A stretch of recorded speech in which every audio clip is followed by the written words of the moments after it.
Լույս արևելքում միսիոներական միությունը ներկայացնում է Չարլզ Սպերջեն Ահա գեղեցիկ ես դու,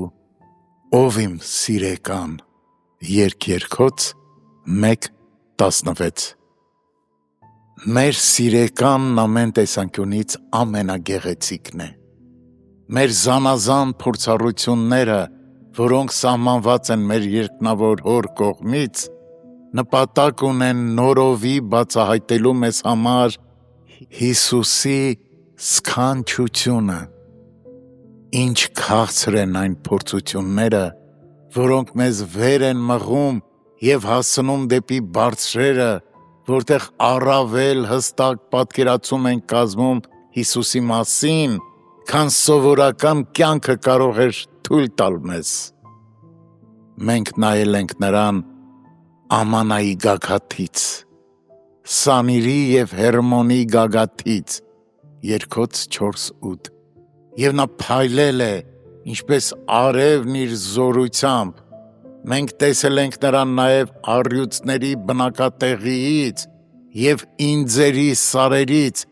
Երգոց 4:8 Սակայն նա ոչ մի կերպ չի կորցրել իր սքանչությունը, թե հիվանդության անկողնուց,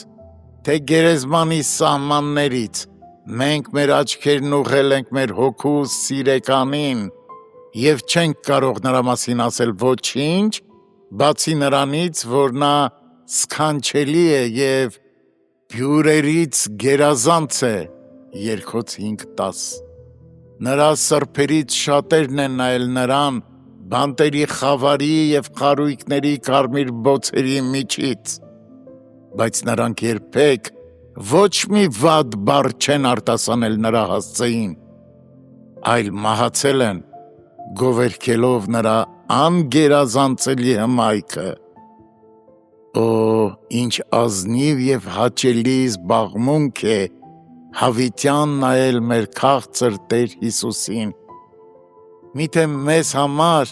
անպատմելի բերկրանք չէ մեր հայացքը սևեռել մեր Փրկչին և ճանաչել նրա գերազանցությունն իր բոլոր դրսևորումներով, թերթել գեղադիտակը և բացահայտել նրա աննկարագրելի շնորհքների համակցությունը, մսուրում, թե հավիտենության մեջ, խաչի վրա, թե իր փառքի աթոռին,